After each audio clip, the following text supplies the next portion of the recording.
make sense to people who are understanding the message. Whilst everything is telling you not to worship God, everything, your cravings, your desires, your lust is telling you, don't worship God. Be your own man. You've got it all together. Okay? Somebody with a spiritual sense and understanding will reply. So this song is not just a song you just sing. It's a reply you are giving back to Satan. Why wouldn't I serve God? When I look at the things he has done in my life, why wouldn't I serve God? When I look at the way this morning too, sir is hiding in the corner there, depressed, and I look at myself, I say, no, I need to serve God. So let's do it again. We were proper understanding. I'm replying Satan. And there's a reason why I've decided to serve God. Some of you are waiting for money before you can serve God. But you don't know that God has given you good health that money cannot buy. You could have died in the mess.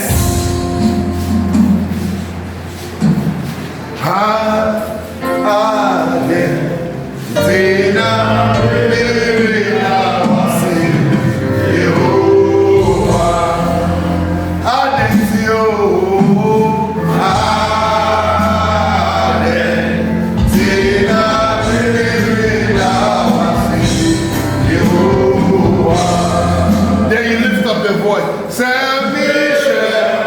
I can't feel you. I can't hear you this morning.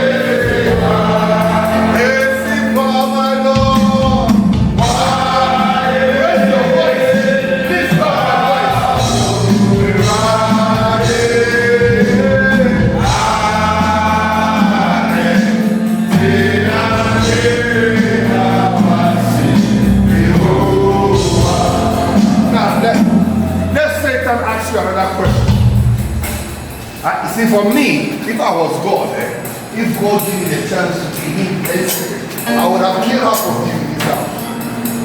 The way you are leaning on the wall, the way you are even standing, I'll say, back, down. Because if this good God raised you, gave you the strength, in spite of all the bad things we have been doing, not only that, we've been doing. Then he asks another day. Then you come to morning devotion. Then your back is like this. If I was God, I would kill him. I would not do it. One day, God told Moses, you know what? Let me kill these people. I will raise a new generation for you. So this thought that is going through my crazy mind, it has gone through the mind of God before. Moses, let me wipe these people off. Let me kill them all. And I will raise a new generation for you. I will do it in a second. I will do it in a second because people, they don't know how to worship me. No matter what I do for them, they are complainers, they are grumblers, nothing satisfies them. Give them food, they say the food is too much. Give them meat, they say the meat is too much. Everything you do for them. So one day you met Satan. You met Satan in a corner. And Satan said, what guarantee do you have that you have changed? What guarantee do you have that you will not relapse again? And then, whilst we were talking to Satan, Apostle Washington passed by. And he said, tell Satan, I know. Because I know that Jesus is my Savior. Not because I'm too good, but one thing I know. See, I'm not saying, I know. Because I know that Jesus is my Savior. Because I know.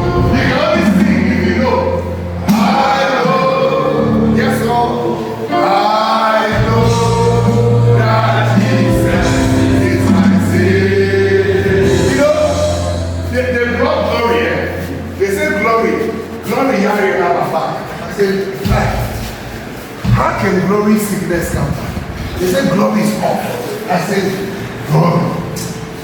Let's bring the keyboard. Let me see. That the spirit that they taught us come back will be lifted. Break. And you will see. Sure. What you need is this presence. The presence of God will break. That's the reason why you are attacked in the morning devotion. It's because the demons don't want you to be free. We can even regularize it with them. What only was. Therefore, I know. I know. That Jesus is my Savior.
I said, no need to talk too much. Mama dear Remy.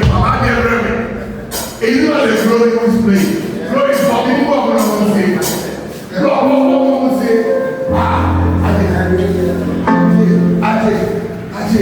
Give them some. Bomb. Share this atmosphere. It is what the believers have. It's this atmosphere. It is this atmosphere that has the deliverance. When this atmosphere follow you, you can't go down. You can't go mad. You cannot be depressed even if you want to. I'll give you a permission to shout.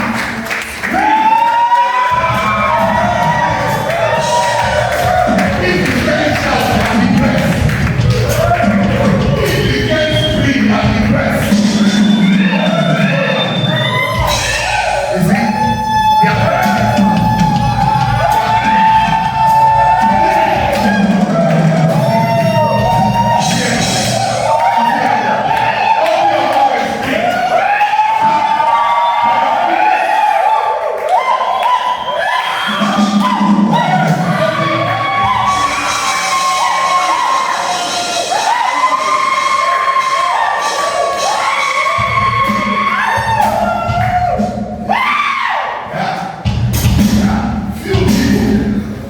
So you see, don't become like them. Yeah, don't become like them.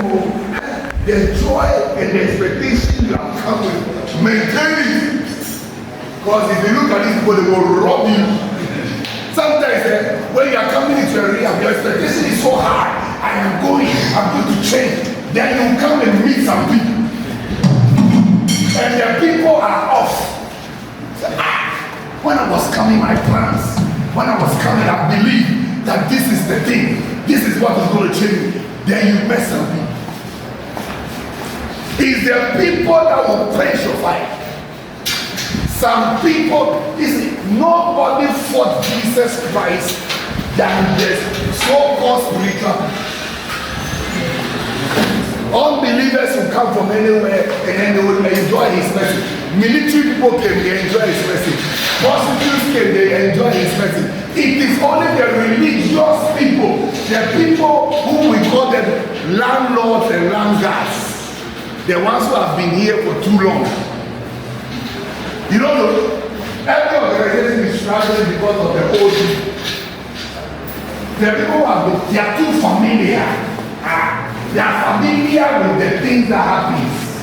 Apostle will come, he will sing one or two songs, he will change it into reggae, and then he will scream, he will make us scream, and then he will give us some message, and then that's it. They are the ones who are dead, they are dying. So they don't expect anything. One of the things that God hates is somebody to come into his presence with no expectation. You come to his presence and you are just standing there. And then, because you are so bored, you look at the time. Okay, he has 30 more minutes to go. So no expectation. No expectation means you will also not get anything from God. Because without faith, you cannot please God. My faith must be like today, morning devotion. Father, bless me. Today is morning devotion. Father, deliver me. Today's morning devotion, take away this demon of depression out of my life. Make me whole. And God is here. Now we talk. It's because if you don't have faith and you don't have any expectation, Jesus wept over Jerusalem and said, "Oh, Jerusalem, the hour of the visitation, you don't even know it. You know, some of you know that this is the money that God has made that you should be set free forever. But you are standing there, you are folding your arms. Can you give anything to somebody whose arms are folded? Let me give you an example. Those who are folding their hands, they are very good with folding hands. Yes. Look at somebody, he's put his hands to the point. Can the person receive anything? What can you get? Look at some sitting like this. What can you get from God? You are not hungry enough. You are not hungry enough. And God don't like to use people who are not hungry. He says that those that hungers and thirst, those that hungers and thirst, as I know my book, it was a common deal, say, me more. When you hunger and thirst, then you will be filled. Have you fed a child who is not hungry before? You waste it. Try feeding the child who is not hungry. You are putting the food in his mouth. You don't want to eat the food that will be good. You are not hungry. You are hungry to watch football. You are hungry to watch television. You are hungry to eat food. Even on the day of fasting. Even this day of fasting, you've already prepared what you are going to chop. You are not hungry. And God sees a full belly. He said, this full belly, nothing can go in. If you put anything in, it will be wasted. You will vomit it. He will not make any, he doesn't have any craving. We crave for other things. We crave for drugs. Some of you just crave to stand out there to look at women. It's your craving. And lose in a high fast rapper so that they can go and stand at the windows looking at girls. And every girl you see from a distance look very pretty.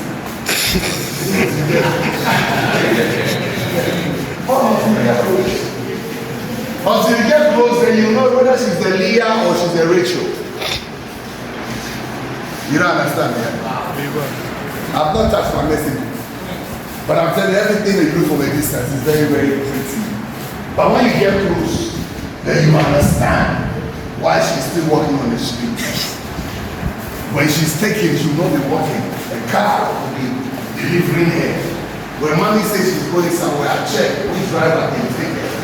Because if I leave her loose on the street, she might hear something, because women are hearers. They hear. Somebody can lie, I will give you the moon. The guy told me he can give me the moon. So now I'm giving her the star. She'll be like, somebody has promised me the moon. Yeah, they are hearers. That's why conversation, communication, you keep them on guard. And so are you also. You need to constantly be hearing the voice of God. Because if you don't hear his voice, you will lose hope as a man. If you don't hear anything from God, you will lose hope. You will start listening to men. Let me quickly read my message before you go. This is hope. This morning, God have mercy. God have mercy on you. God have mercy. Your praises was weak. Your praise the Lord was off. I was listening from 3 o'clock. The music you were playing 3:30 all the way. The music should be played from 4 o'clock. 30 minutes. Soft worship. Soft. Everything we do must be very spiritual. We must be conscious of what we are doing. We will not just play any music. There must be some worship that will, when you are lying on your bed and you are about to wake up, it will give you reasons to even slide off your bed, kneel down, and lift up and say, Father, thank you. But some of the music we were playing, there was no spirit in it. Amen. So, because there's lack of leaders, we have to get people who takes everything seriously. Take everything serious. In the mighty name of Jesus. Today I want to challenge you again. I want to challenge your spirit. Amen. Let me take you to Mark chapter 5 from verse 1. It will help you. It will help those of you who don't believe in praise. And I will entitle my message, even God hears the prayers of Satan or demons. Why don't you pray? If God hears the prayers of demons. Biology. Thank you. Mark chapter 5 from verse 1. And they came over unto the other side of the sea, into the country of the Gadarenes. I'll fast forward because we don't have time. And when he was come out of the ship, immediately there met him out of the tomb a man with an unclean spirit, who had his dwelling among the tomb, and no man could bind him nor with chains, because that he had been often bound with fetters and chains, and the chains had been brought asunder by him, and the fetters broke him in pieces. Neither could any man tame him. I think I need to brush on top of this one. So this is a guy who is living in the ghettos, the drinking bars, in crack houses, prostitution. That's his lifestyle. And often the Bible says that many times have people tried to tell him what to do, but nobody can tame him. Tame is we tame animals. All right, we teach dog to stand on two legs. We teach the dog sit. We hold a bone and we tell the dog to jump for the bone. We are all we are doing is taming, but some of you are untamable. That's the thing. Because tame, you should know that he can sit there like that. One is disrespectful towards Apostel, who is just a common man. Two, it is respectful towards God, who is in his presence. So he said, oftentimes when you try to teach him what to do, he will break the limitation. Now, every man or woman, God puts limitations in your life. I will bless you, but you can't go to this extent. I will bless you, but you can't smoke anymore. I will bless you, but you can't drink anymore. I will bless you. If you don't do these things, I will bless you.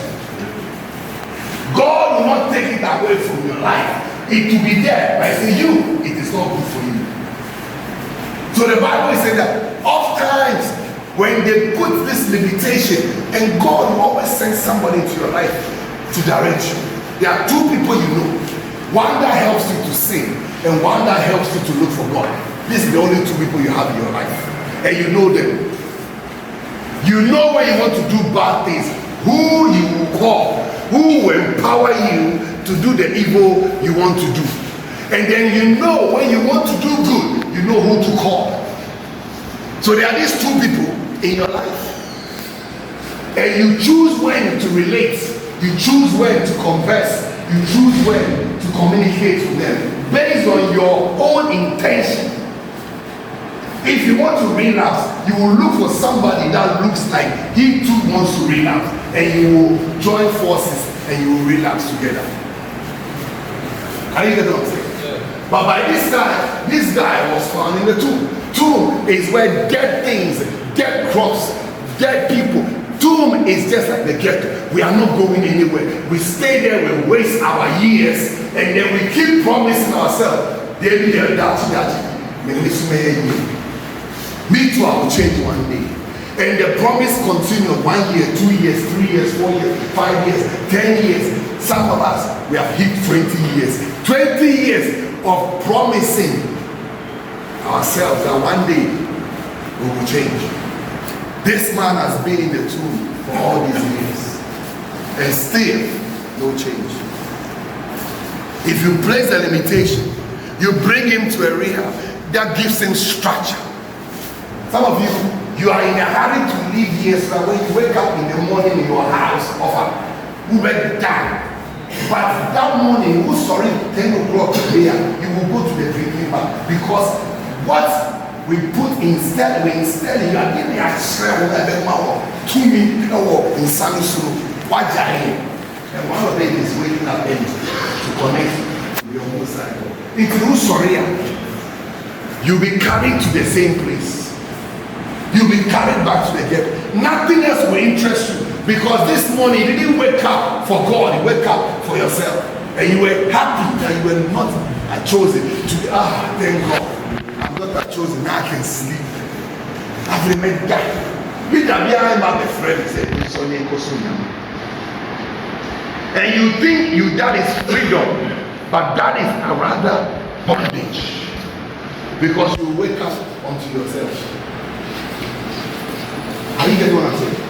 So this is your new lifestyle. And this lifestyle does not end. You can't take a break. I'm taking vacation from God. Oh, yes, I did. You are taking vacation. It's like you are holding your breath and say, I'm not going to breathe for the next 1 hour. We will carry you to the hospital.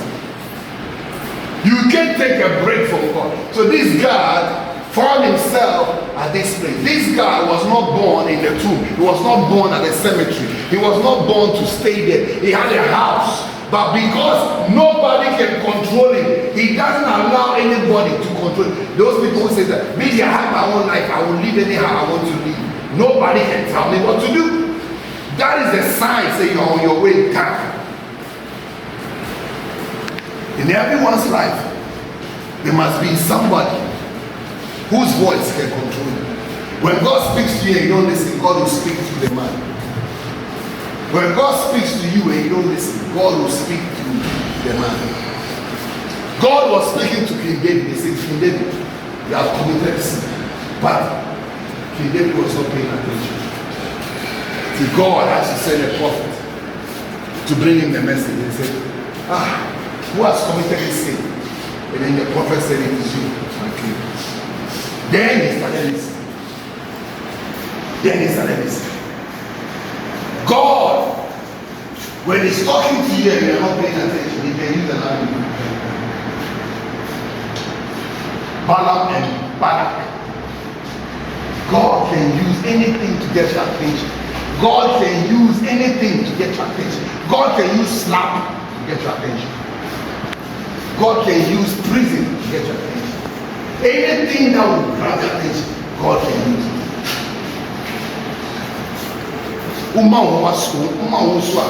God says the next thing you see is that you are going down. The down is there for a reason, to get your attention. When a man falls, the only thing he should be expecting is to rise up again. There is nothing else can happen down there. But the day you wake up and you feel like you are tired of being down, then you do the opposite, and that is rising up again. So allow yourself to be tamed. What your leaders are doing is giving you structure. It's giving you structure. When I went to the rehab in New York for the first time, I thought it was nonsense. I thought it was foolishness. Waking up 4:30, I said, what is this? In this cold weather, in Manhattan, in New York, at Barron, we are waking up for what? I thought freedom is when a man can sleep to 10 o'clock, to 8 o'clock, to 9 o'clock. That is freedom. And they taught me no. That is for losers. Even business people who don't believe in God wakes up 5 o'clock. They wake up very early. And they tell you at the end of the day, they gain more out of the day than ordinary people. And you program your day. You take pen and paper. I will do this, I will do that, I will do to-do list. You do your to-do list. And then you will have everything structured. You will be structured, have structure. Some of you, because of lack of structure. This man don't have structure. He doesn't know when to pray, when to read the Bible, when to worship God. No structure. That is why he's found himself in the tomb. When you don't have structure in your life, you will find yourself in wrong places. Because anything that can go, you will follow. You must have structure, and you must know what you want to do with your life.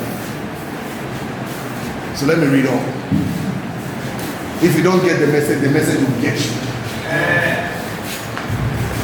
And hear this, verse 5.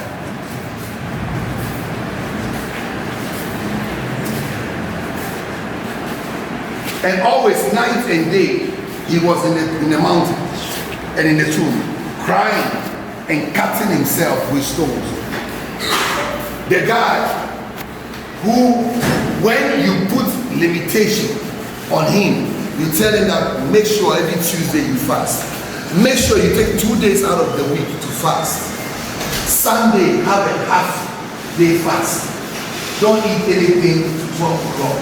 But Tuesdays, Fridays, eat after 6. Drink water. Cleanse yourself. Spiritually, to give you strength to say no to sin. When you give him this kind of laws, he thinks he's wise in his own eyes. Poor people will learn not to fast. And rich people will fast. I'm very, very humble when any Tuesday I have these friends who are very rich. They are very rich, they are not poor. They will go take their V8s and all this their posh cars.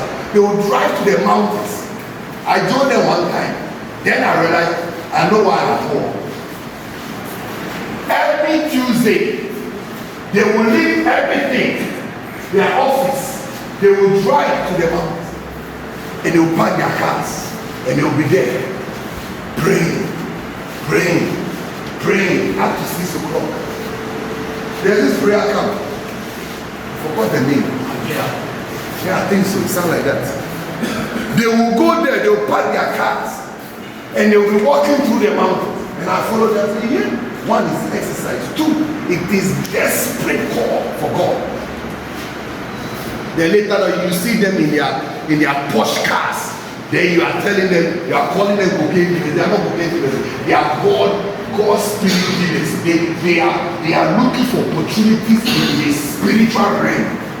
In the spiritual realm, you must be aggressive for somebody to be thinking of it that this deal, this contract, I can't give it to anybody else, but I'll give it to him. There's a battle on the ground, and there's battle in the spiritual realm. That's why somebody can be locked and they say, I can't think of anybody else, but you are Apostle Washington. I want you to have this thing. It is, you don't know that it's a battle. The thing the man is going to give you, there are 10,000 people who want the same thing. But because you have captured the person in the realms of the spirit, the person cannot think of anybody else but you. And until they give you that thing, they don't have peace. Until they do what God wants them to do, they will not have peace. I will never stop sharing the power of the gift of the Dodowa land. The Dodowa land, we didn't buy it. A man I didn't know from anyone. Because I was desperately praying for extra land. The man met me in church. I think I will use him as an example, but all of you, I don't believe in this. So the man makes me say, are you the Apostle? Okay, God is talking to me about it. God is talking to me to give you something. Can I visit your house on Monday? I said, yes, sir. You're welcome to come. He didn't tell me what it was about. He didn't tell me that it was about land. He didn't tell me anything. So he didn't show up on Monday. The following Sunday, he met me again. Say, hey, yes, you again. Wow. He came back to me again. So while this time he's talking to me, then God reminded him, migraine. He had a sharp pain in his mind. Bah! He was like, ooh, wait, ooh. Okay. This sharp pain was God. God was like, my son is so aggressive in the realms of the spirit, and the blessing, you are holding it for too long, release the blessing. So he said, God want me to give you some land there. So this Monday, are you in your office? I'll come there. I say, oh yes, sir, I'm there. The moment we agree again, in the sharp pain minutes. I was this is just the crops for the top. So Monday I was here. I just finished Bible studies. After we used to have Bible studies under the tree. So these V8s entered into this house. And then the man came with his wife. And his wife was expressing, like, I don't know what at all. It's about you, where my husband. I mean, this land that we bought, we're going to use it for a mall, a big mall. A Dodowa mall. We're going to call it Dodowa mall. And the man cannot think of anybody else but you. So I joined to come and see who you are. And spirit. That's what I am. Then he brought all the papers. And he said, this is what God wanted to give you. And then he started bringing well. Now I'm free. Anybody that is holding your blessing, but they will not be free until they release it. Oh, the one. God saw what Dodowa will be doing. And he said, give that land to him. I didn't know him from Adam. My mother don't know him, my father don't know him. Neither did my sister knows him. I don't know him from anywhere. But when you are desperate and you are asking God for things, people that have it and they are not using it, God will take from them and say, give it to him. If you want peace, give it to him. You think if I should go abroad to go and work, do you know how many years it will take me to save money to come and buy that land? It will take me many years. So to prosper, it's not how hard you work, but how strategic you are in the realms of the spirit. Archbishop is waking up this morning. He's going to his office. All he's going to do is to sit down there. People are bringing him cars. People are bringing him lands. People are bringing him money. Today is his birthday. People are going to bring him a lot of things, including myself. I'll take my little money, put it in an envelope, and I'm going to him. Because in the realms of the spirit, he is commanding. He doesn't do kaya. He doesn't go and carry any load. I met Sally from Apostel recently when we went for this party.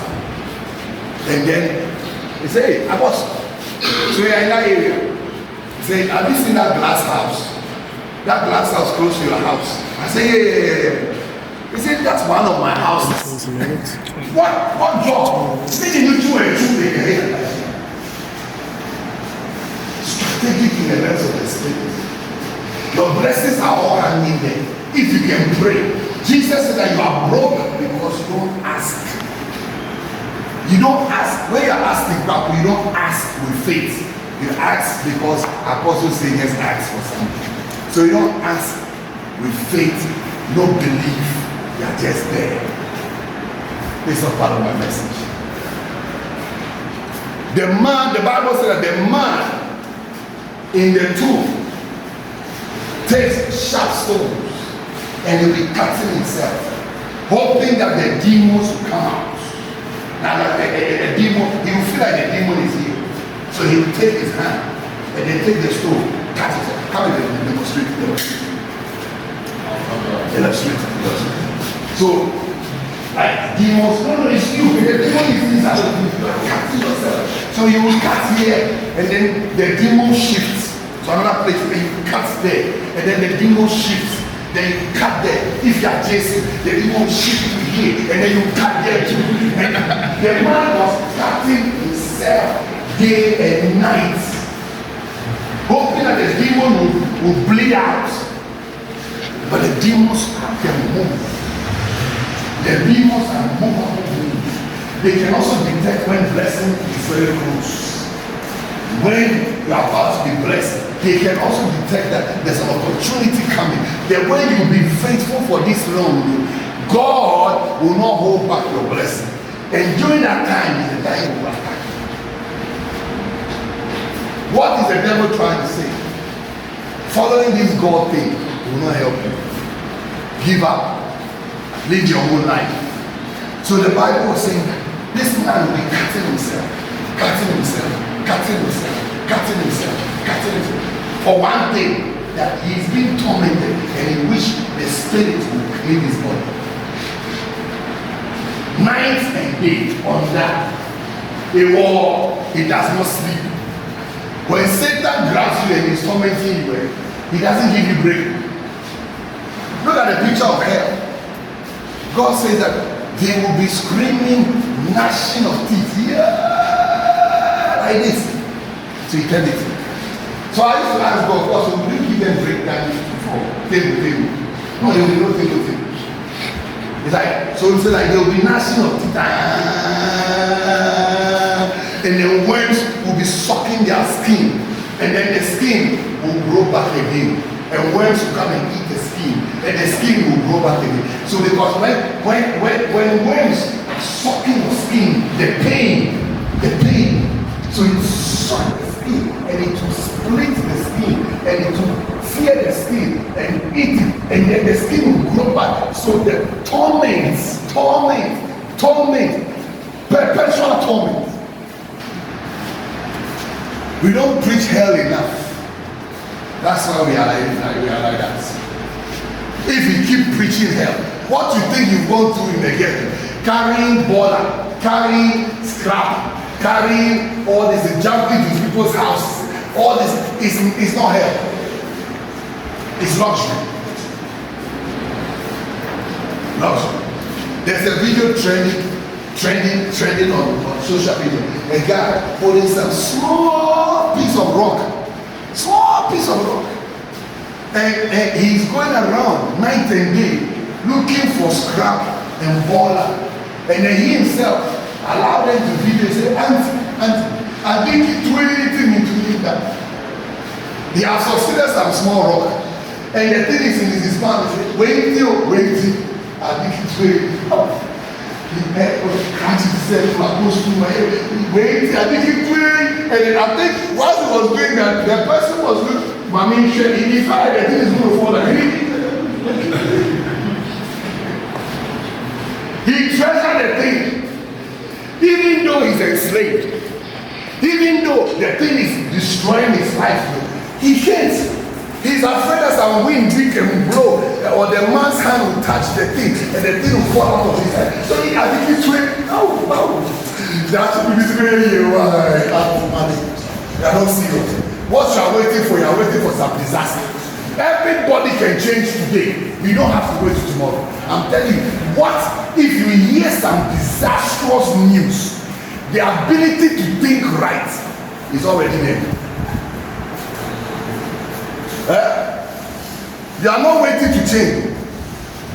You have decided not to change.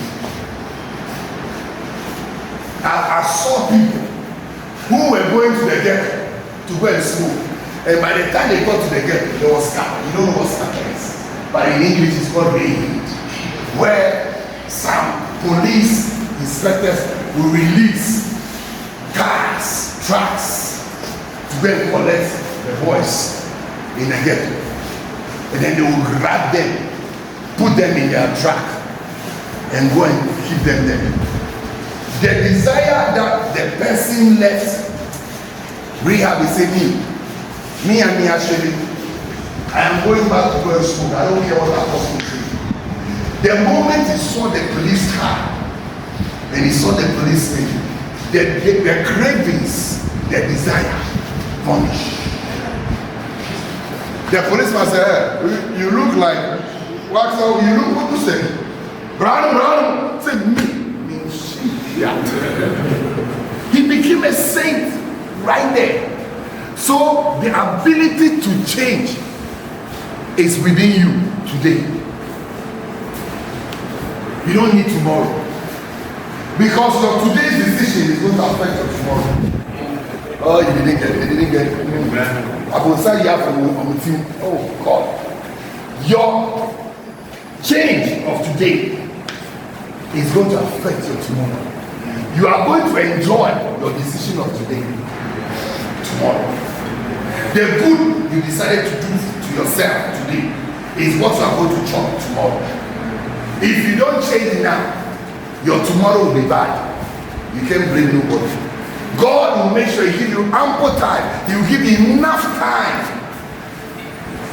And when you are failing, God is saying, oh, now, God will say, wow, and you'll be an one away. One will say, what is it to man? No,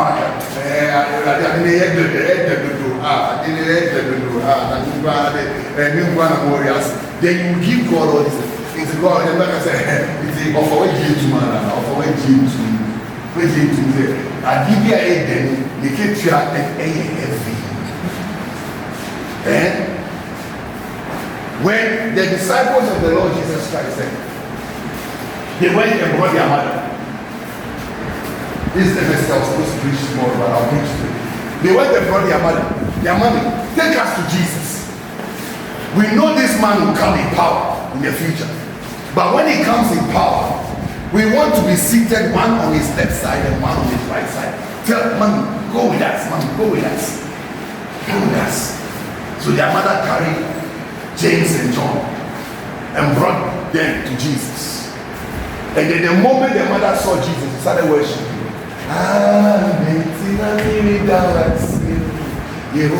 Because this my foolish boy is over fisherman. My life was going off. But from the day you call it and follow him, he has coming better and better and better.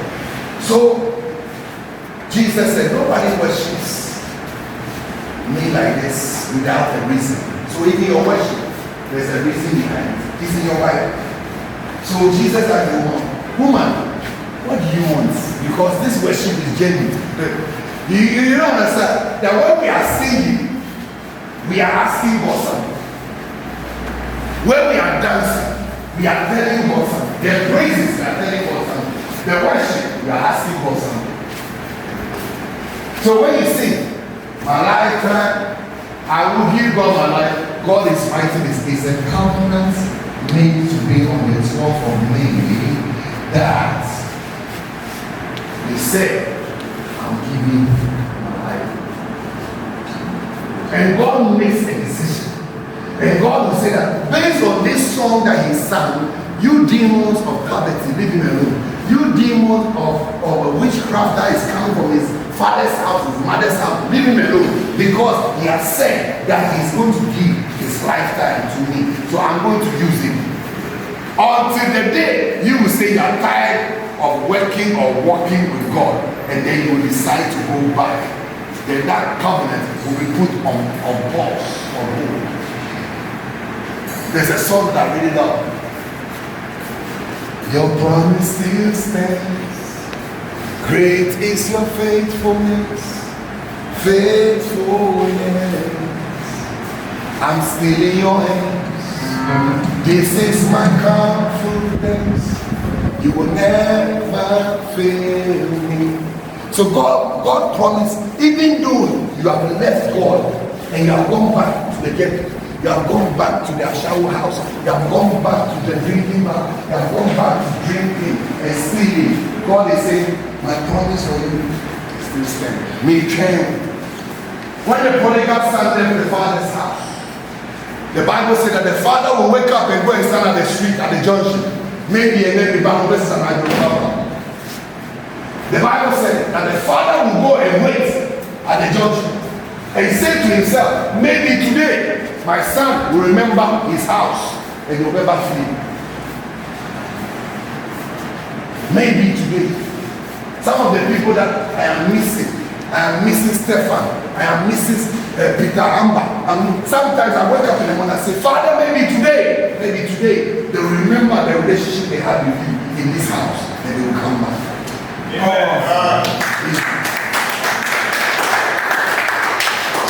No matter how sweet you think drug tastes, God is sweeter. I said no matter how sweet.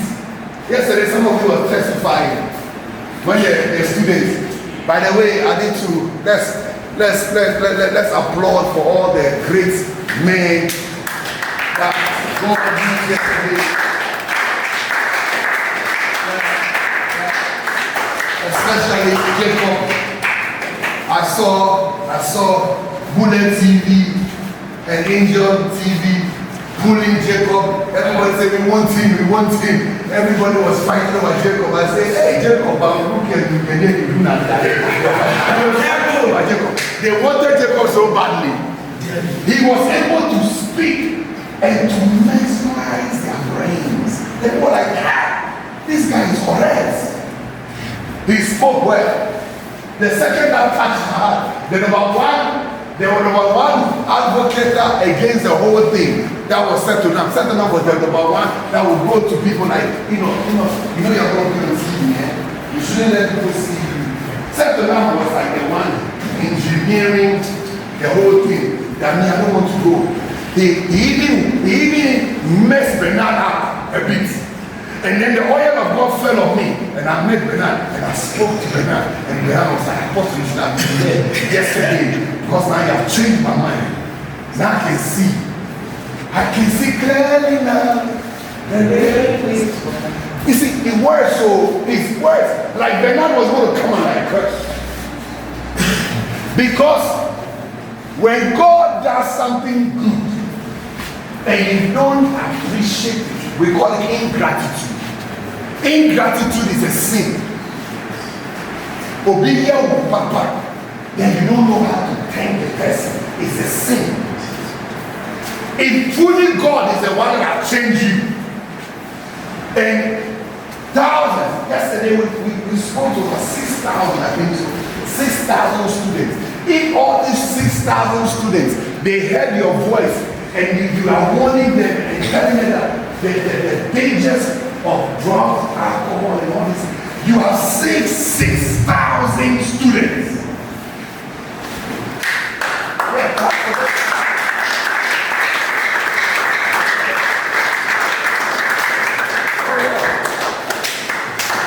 And then second now, that was the one that was against the whole thing. He messed them up. The girls were like, look at this cute handsome guy. Who has gone through this mess? And when they saw Alu, I'm a fair, I'm a Lu. When they saw Alu, before Alu took over the microphone, they were like, ah! All the girls. And I asked the girls, if you meet Alu on the street, will you give me your number? Yes. Let's go. And then Alu started talking. Alu shared a simple testimony, shared simple, powerful. But I just want to say, you guys, you all made me very proud yesterday.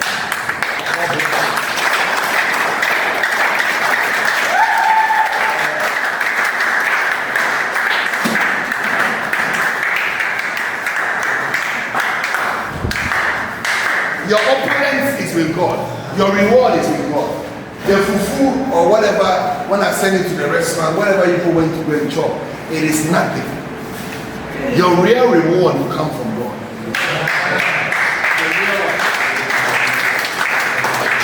Because the Bible says, he that changes or wins souls is wise. If you know how to change somebody's life, you are wise. Somebody who is going to destroy himself, and the person meets you, and you were able to talk to the person and change the mind of the person, heaven says that you are wise. Oh yeah, help yourself.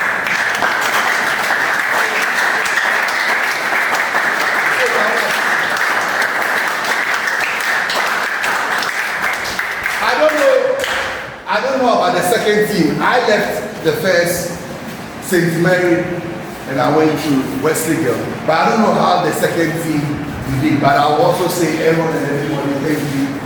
I believe you did a good job. But the guys, I chose the guys that I thought that they are the weakest one. I look at Jason, I say, Jason, follow me, be my rival. I look at Settenham has made it clear that he will not share his testimony. So I said, Settenham, let's go. I look at Alu, I say, Alu, let's go forward there again.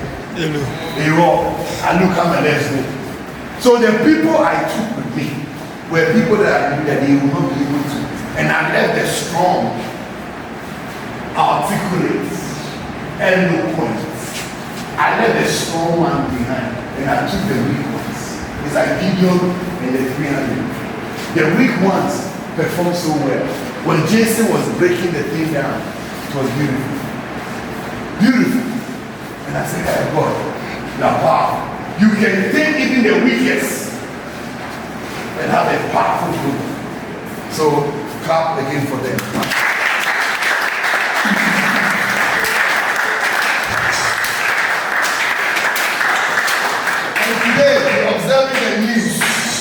Today we are observing the news. They are all going to be. It started from yesterday. Yesterday, a lot of you were on the news, and phone calls were coming. People were touched. People were, advised to be careful, to take their life seriously. So some of you, the crowd we saw the crowd, but today, being fasting day, when it's 12 o'clock or something like that, you can watch the news.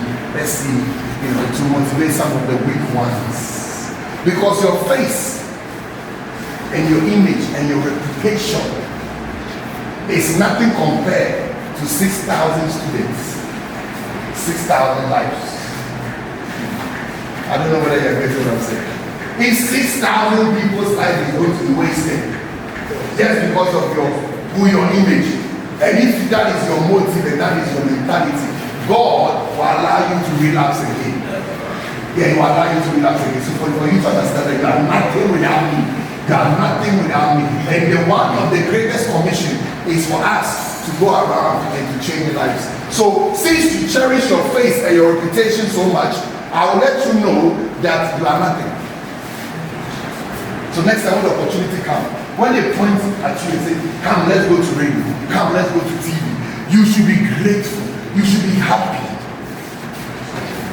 Because all the thousands that are going to watch you, if it's on TV, the millions that are going to watch you, you're advising them that God gave me special grace to overcome drugs. I don't think you have that grace, so don't touch it. Yes. That's the message.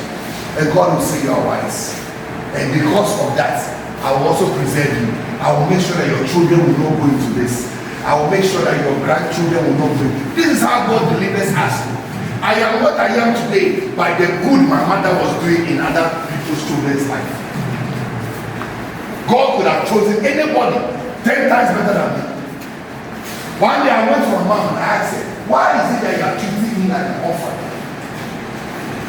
You go to the villages and you bring other people's children.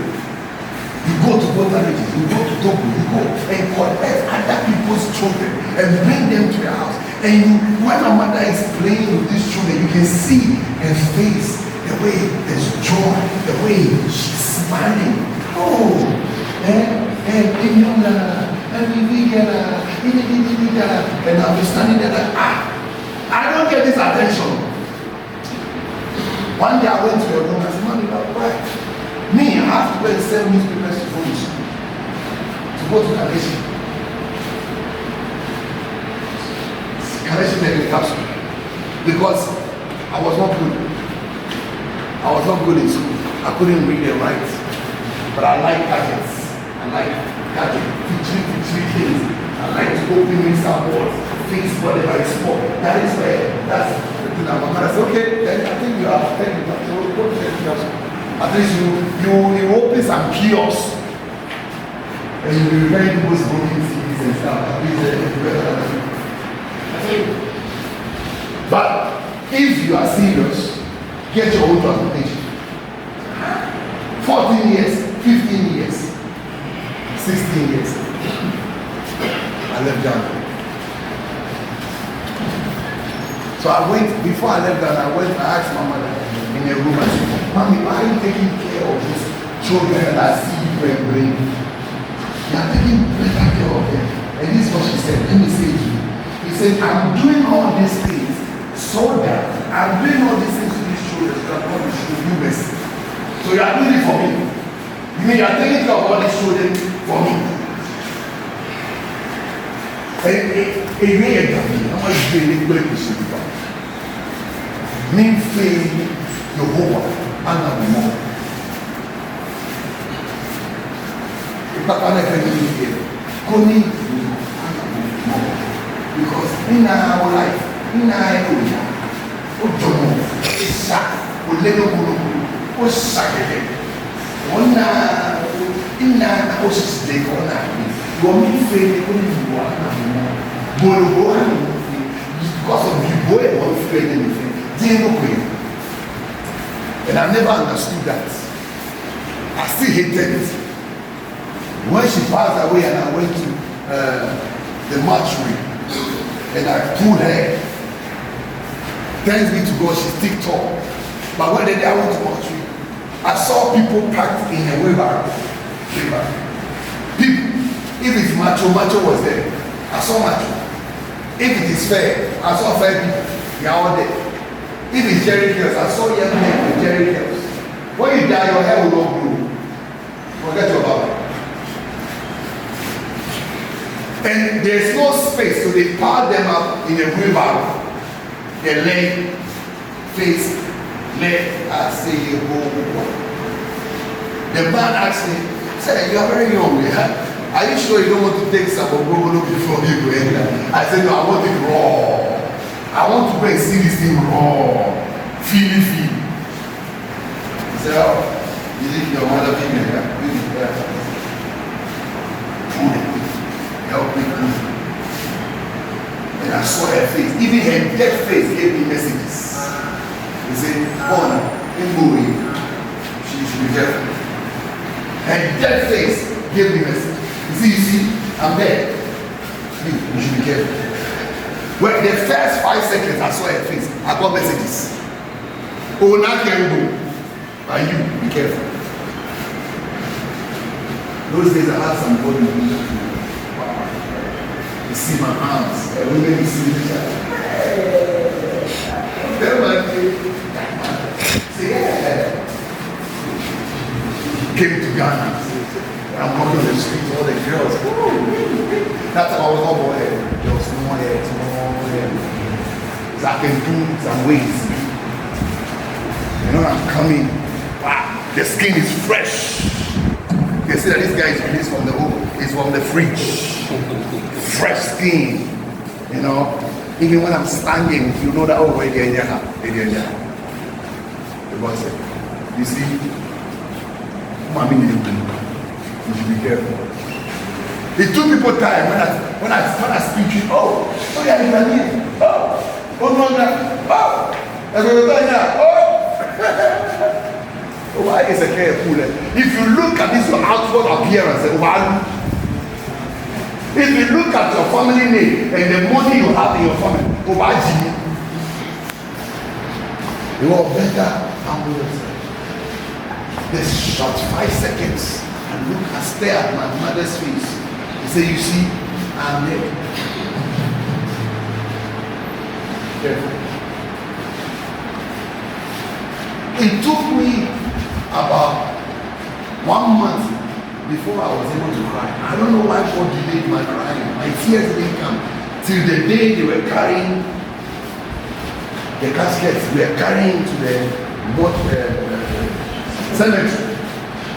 And when we got to the cemetery and the spirit took me, I was wearing my most expensive black shoes and I was digging a woodman.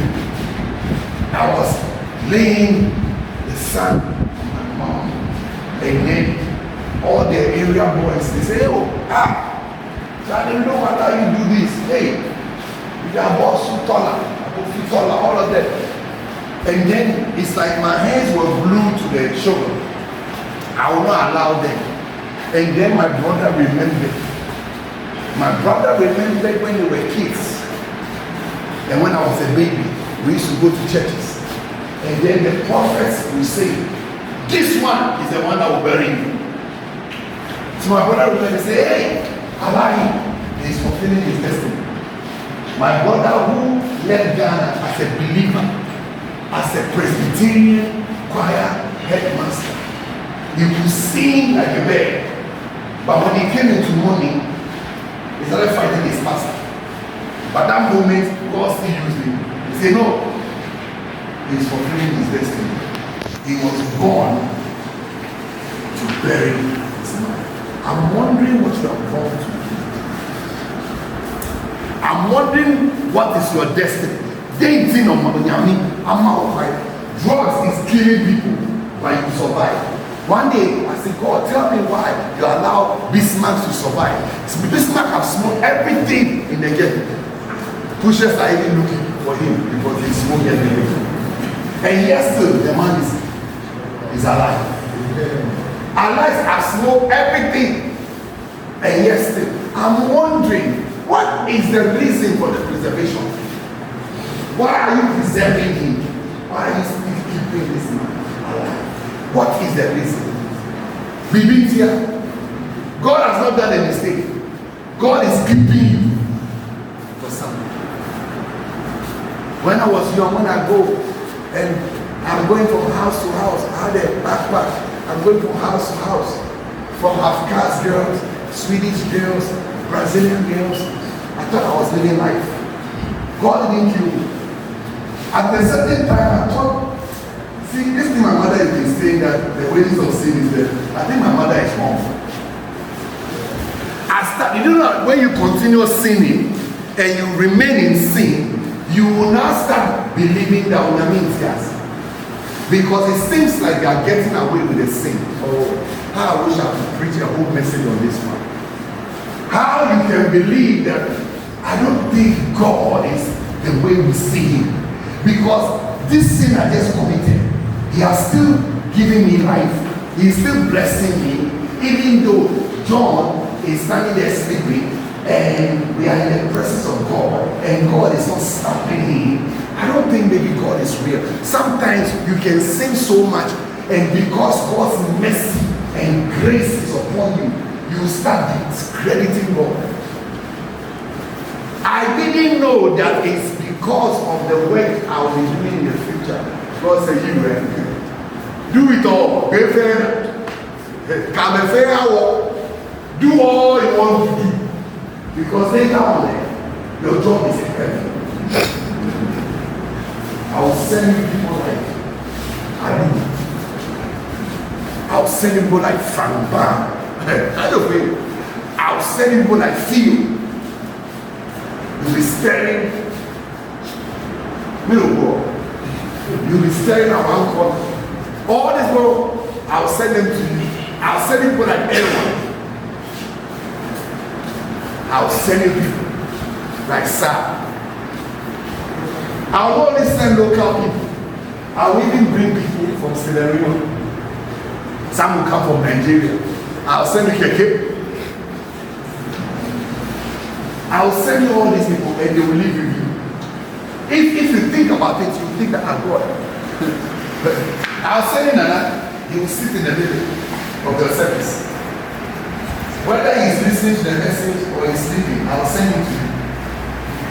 And they will all be with you.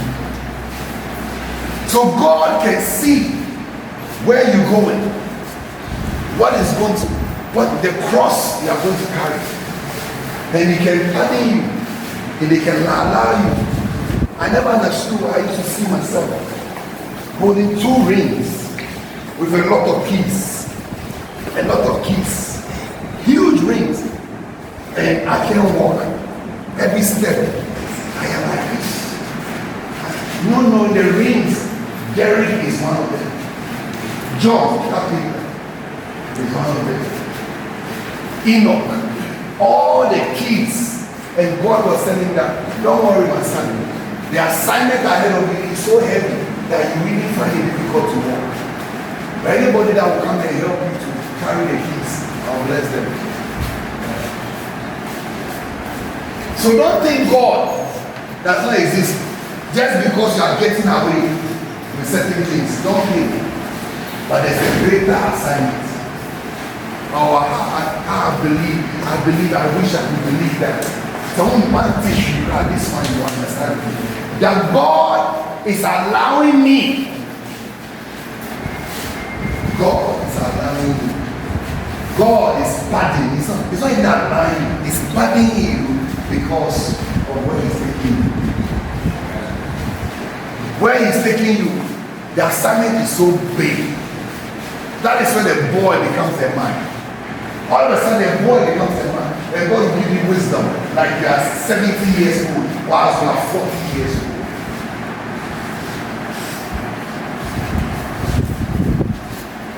This is not the message. This one just came.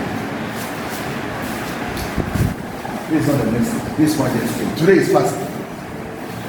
You will separate the boys from the men. You will separate the poor people from the rich people. Back in the days when I'm fasting and I'm getting tired, I want to break the fast, and God will tell me, eat now, eat your leftovers now, and you always eat leftovers. But learn to fast, and I'll give you seats with kings, princes, and queens.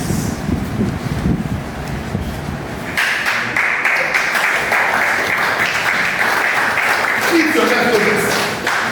Go and eat your your biscuit, your stolen biscuit from chosen a garage or chosen Apostel. Go and eat those things. You are eating your blessings. Jesus said that this kind, the thing that is worrying some, can only come out by prayer and fasting. It do not come out just by prayer. Prayer is good, but you have to mix it because this demon is strong. It comes by prayer, mixed with fasting. What is worrying John? It takes prayer and fasting.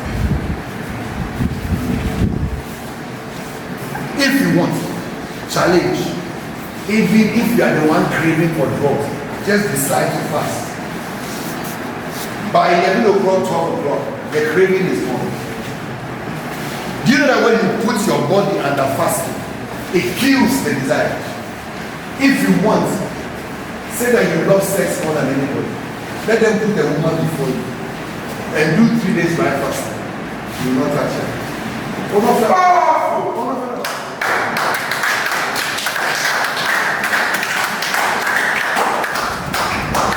Everything with that. The woman is kissing you, he's touching there, like Jason. You know when it comes to man, I always do Jason. Back in the days when Jason used to go under the bridge. Now, right now he said, hey, hi, volunteer, we have to be careful. Share. But the lady called me, say, oh, Apostel is my customer there. I said, oh, no, what's this? Look for another man. So now change of address. They can locate it. If you are fasting, it will kill it. You can't crave for drugs. You can't crave for alcohol. The thing will be there, but you will not feel it. It will die. So when this is happening physically like this, can you imagine what is happening in the realms of the spirit? Now that you are clean, you are able to be so yummy. God will see you pure. Everything you'll be asking God, God sees it that is coming from a pure heart, a pure ground. And God will be answering your prayers. So he says that even demons knows that they have to come out when the man mixes prayer with fasting.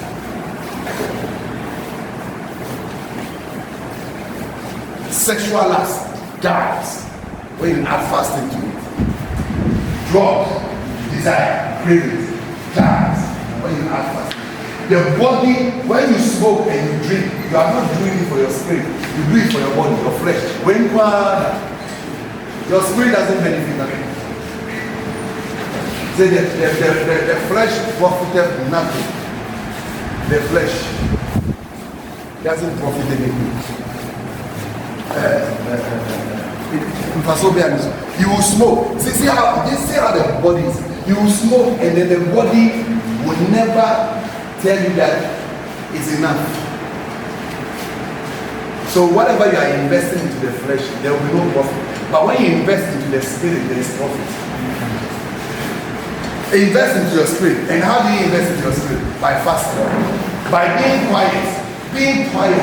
Today I am fasting and I'm going to be quiet. I'm not going to talk to those boys who makes me say bad things. Because the Bible says that even your foolish words, your jokes will stand in judgment. When you mean say who they are wrong. No, God doesn't. Even your jokes will stand in judgment. Your idle words shall stand in judgment. You see, there's nothing like I'm joking with you. He's telling you the truth. But he doesn't want to be offended. He doesn't want you to be offended. Oh, I was there joking with you. I can't apply. The wise person will take it. You can make jokes to me. You can crack jokes about me. Like, oh, you are a white man with a blonde hair. Do I have a blonde hair? Am I a white man? Kenneth, am I a white man? Am I a white man? Only Kenneth seems to be a white man. Can tell you, Kenneth, I'm a white man. But every joke has something. It has some substance. There's something attached to the joke. That's why it becomes funny. So when people are telling you something, they say, I was just joking. When you realize that you're hungry, you are not happy, you are offended and you say, oh, I was very joking.